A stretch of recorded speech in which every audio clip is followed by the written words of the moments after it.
हम सब ड्रीम करते हैं, पर क्या वो ड्रीम्स पूरी होती हैं? मैं हूं मधुर और ये है आपका स्टोरी टेलिंग पीरियड। एक राजा की ड्रीम पूरी हुई थी। मैं बात कर रही हूँ राजा इंद्रद्युम्न की, जो भगवान विष्णु के बहुत बड़े भक्त थे। तो वो चाहते थे कि वो भगवान विष्णु से मिलें, उनकी पूजा करें, अपनी आंखों से उन्हें देखें। तो एक रात को उनको ड्रीम आया भगवान विष्णु का ही कि मैं आने वाला हूँ तुझसे मिलने, पर तुझे मुझसे मिलने के लिए थोड़ी मेहनत करनी पड़ेगी। पुरी के एक नदी में मेरा एक लकड़ा होगा, एक नीम का लकड़ा। उस लकड़े को ला और मेरी मूर्ति बना और मैं अपने भाई और बहन के साथ तुझसे मिलने आऊंगा। अब किंग इंद्रद्युम्न बहुत ज्यादा खुश हो गए और उन्होंने अपने मिनिस्टर्स और अपने सैनिकों से कहा कि जाओ पुरी की नदी में और वो लकड़ा ढूंढ के लाओ। अब राजा के मिनिस्टर्स और सैनिक हैं तो सुनेंगे तो है ही बात, तो वो गए एंड कोइंसिडेंटली या भगवान की भक्ति थी कि उनको वो लकड़ा मिल गया। वो एक नीम का बड़ा सा लकड़ा था। अब वो लकड़ा लेकर आए किंगडम में। अब किंग इंद्रद्युम्न ये सोचने लग गए कि अब इस लकड़े से मैं भगवान की मूर्ति कैसे बनाऊं। तभी एक आवाज आई, उनके दरबान आया और उन्होंने कहा कि बूढ़ा मिस्त्री है जो बाहर खड़ा है और वो कह रहा है कि वो ये लकड़ा से एक मूर्ति बनाएगा। तो किंग इंद्रद्युम्न बहुत ज्यादा खुश हो गए, तो उन्होंने कहा चलो चलो जल्दी बुलाओ उसको। अब वो मिस्त्री आया और आके उसने किंग इंद्रद्युम्न के सामने कुछ शर्तें रखी। शर्तें ये हैं कि मैं अकेला ही मूर्तियां बनाऊंगा। दूसरी शर्त ये है कि कोई भी मुझे डिस्टर्ब नहीं करेगा, मैं एक कमरे में बंद रह के वो मूर्ति बनाऊंगा। किंग इंद्रद्युम्न बहुत ज्यादा खुश हो गए, तो उन्होंने कहा चलो कोई बात नहीं, तुम्हारी सारी शर्तें मंजूर हैं। अब किंग इंद्रद्युम्न ने उस मिस्त्री को एक कमरा दिया जहाँ पे वो मूर्तियां बनानी शुरू कर दी उसने। किंग की वाइफ थी क्वीन गुंडीचा। वो जब भी उस कमरे से गुजरती उन्हें हमेशा खट खट खट खट की आवाज आती रहती।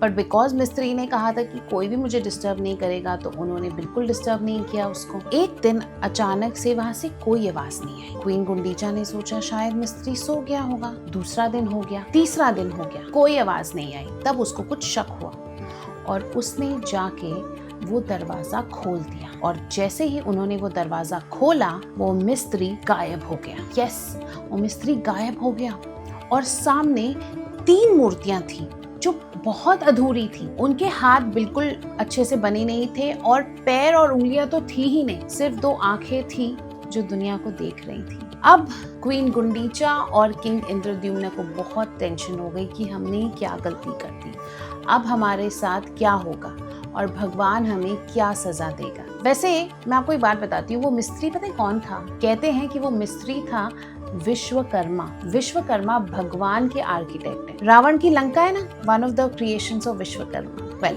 Coming back to the story. तो जब वो मिस्त्री गायब हो गया और क्वीन गुंडीचा और किंग इंद्रद्युम्न सोचने लग गए कि अब क्या करें, तभी आकाशवाणी हुई कि तुम डरो मत, मैं ऐसे ही चाहता था कि ये मूर्तियां बने। आज से मेरा नाम होगा जगन्नाथ, मतलब पूरे जग का मैं राजा हूँ। अब तुम्हें ये करना है कि तुम्हें ये तीनों मूर्तियां स्थापित करनी है पुरी के एक मंदिर में। आज भी ये मंदिर है पुरी का मंदिर, जगन्नाथ मंदिर, जहाँ पे ये तीनों मूर्तियां स्थापित हैं। और पता है कितने साल हो गए हैं? 800 साल। यस। और क्वीन गुंडीचा को भगवान ने कहा कि तुम्हें बिल्कुल डरने की कोई बात नहीं है, मैंने तुम्हें कोई पनिशमेंट नहीं दूंगा। ये तीनों मूर्तियां तुमसे मिलने आएंगी हर साल। जैसे बच्चे अपनी मौसी से मिलने आते हैं, वैसे मैं तुमसे मिलने आऊंगा मौसी अपने भाई और बहन के साथ। तो उसी चक्कर में क्वीन गुंडीचा का टेम्पल भी बना, जो जगन्नाथ मंदिर से थोड़ा सा दूर है। अब हर साल जगन्नाथ मंदिर और क्वीन गुंडीचा के बीच में एक